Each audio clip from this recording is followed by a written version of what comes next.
Chapitre 75. Antoine de Lavoisier. En France, lors de leur cursus scolaire, tous les enfants sont initiés à une loi physique découverte par M. Antoine de Lavoisier, le père de la chimie moderne. Cette loi dit « Rien ne se perd, rien ne se crée, tout se transforme ». Rien n'est plus vrai que ce constat du chimiste français. Pourtant, l'amalgame fait par les enseignants entre l'ingéniosité de celui qui découvrit ce principe concret et la malice de ceux qui construisirent le mythe de l'évolution des espèces sert d'une part le sophisme qui voudrait que les chercheurs détiennent toujours la vérité face à l'Église, et d'autre part renforce le sentiment que le recyclage permanent de la matière tend à confirmer que la matière fait partie d'un tout en constante évolution.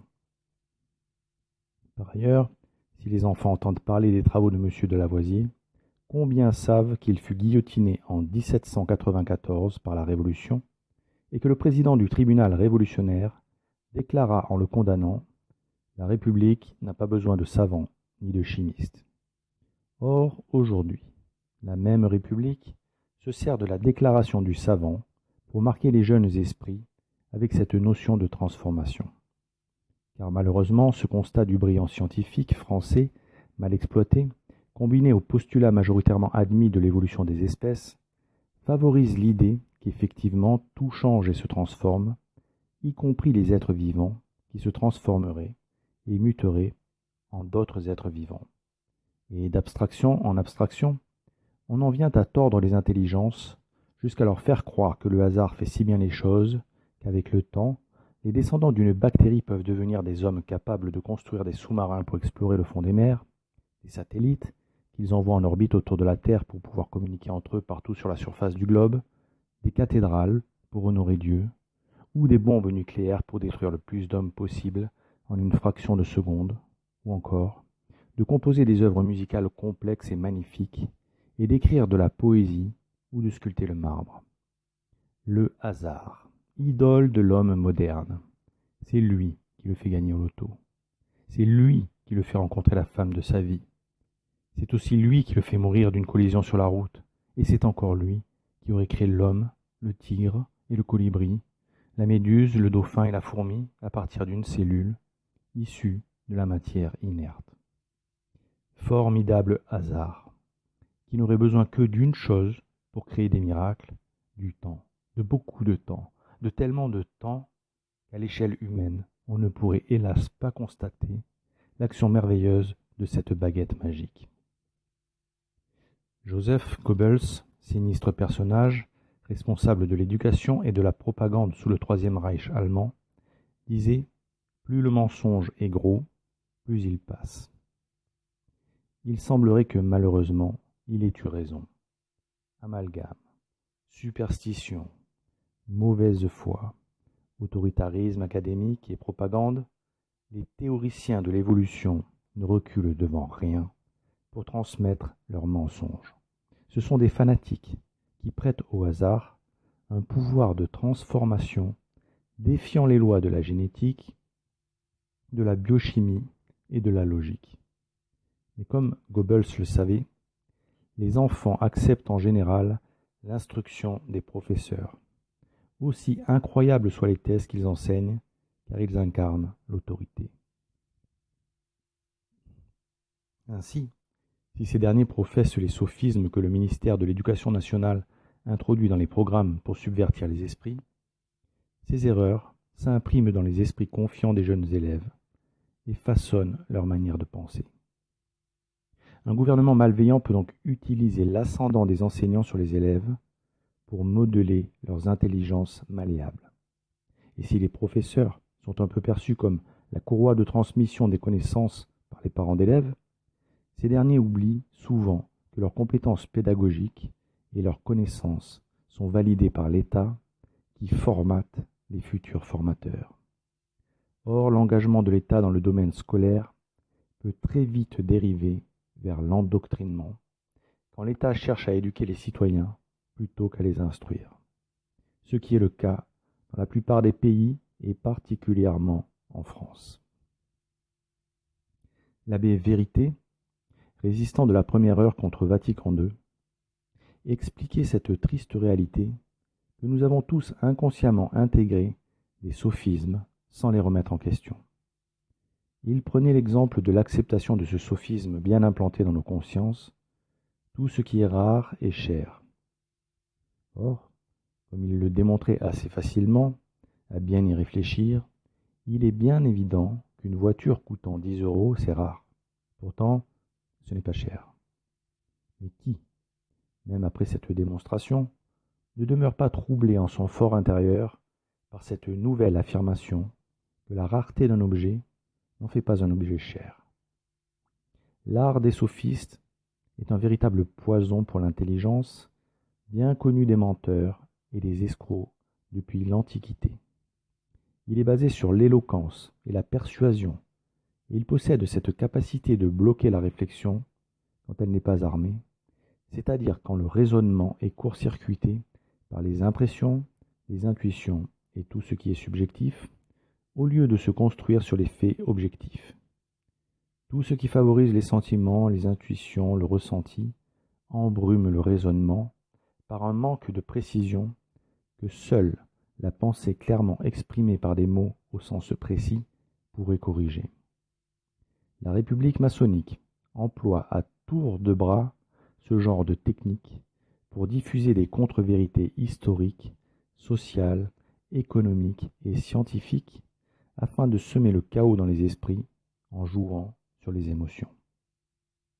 Dans le cas de la découverte de M. de Lavoisier, le paradoxe de cet amalgame du vrai et du faux, c'est que caché derrière le principe général de cette loi dite de conservation de la matière, l'immuabilité des lois physiques et chimiques implique une organisation rationnelle de l'univers selon des principes précis qui s'appliquent à l'infiniment petit comme à l'infiniment grand et qui constituent un grand équilibre permettant la vie sur Terre. L'immuabilité de ces principes plaide largement en défaveur des théories de l'évolution des espèces, car c'est un constat que les lois de la chimie, de la physique, des mathématiques et de la biologie assurent au contraire la continuité des phénomènes plutôt que l'apparition spontanée de nouveautés. La manière dont l'ADN transmet des informations pour construire les organismes vivants à partir d'une cellule est l'illustration de cette continuité des phénomènes dans la biologie, comme dans la chimie ou dans la physique ou dans les mathématiques. Tous les assemblages, les recombinaisons ou les transformations, pour reprendre le terme de M. de Lavoisier, obéissent à des règles bien précises, liées aux caractéristiques physiques des éléments qui constituent la matière. Ces règles sont invariables. De même, les processus qui transforment la matière organique obéissent eux aussi à des lois physico-chimiques immuables.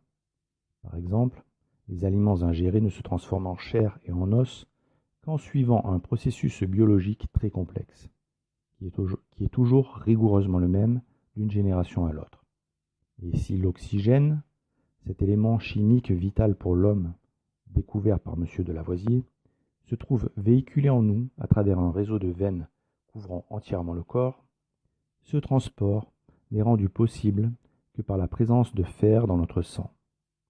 Dans les poumons, le fer fixe l'oxygène capté dans l'air inspiré pour le libérer dans les tissus corporels afin de permettre la respiration cellulaire. Ce processus, impliquant des échanges entre le milieu extérieur et le corps, est rendu possible par une protéine du sang nommée hémoglobine. La structure de cette protéine est modifiée par différents paramètres, dont le pH et le taux de dioxyde de carbone des tissus vivants dans lesquels elle circule, car ces paramètres influent sur l'affinité du fer avec l'oxygène. Quand le pH est acide, comme dans les tissus où l'activité cellulaire entraîne de forts taux de dioxyde de carbone, la libération de l'oxygène est rendue possible par un changement physique de l'élément fer présent dans l'hémoglobine. A l'inverse, dans les alvéoles pulmonaires, où la concentration en dioxyde de carbone est faible et le pH élevé, le fer de l'hémoglobine aura une grande affinité avec l'oxygène auquel il s'associera, ce qui permettra qu'il soit libéré quand le sang enrichi en oxygène, pulsé par le cœur, traversera les zones de tissus acides et riches en taux de dioxyde de carbone. La présence de fer dans le sang est absolument vitale pour l'homme, parce qu'il capte l'oxygène, sans lequel nous ne pouvons survivre. Mais la présence de cet élément dans notre organisme est le fruit de processus physico-chimiques complexes. Avant de devenir le composant essentiel de la protéine permettant le transport de l'oxygène à travers le corps, le fer est extrait des aliments lors de la digestion, puis exporté et stocké après avoir subi des transformations physiques. Pour cela, le taux de fer dans l'organisme est constamment régulé par des cellules du foie, dites cellules hépatocytes, qui disposent de capteurs sensibles au fer.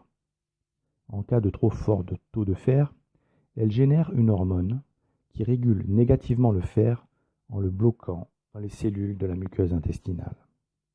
Le fer en surplus est alors lié à la ferroportine, une protéine membranaire de ces cellules intestinales, puis il est excrété dans les fécès.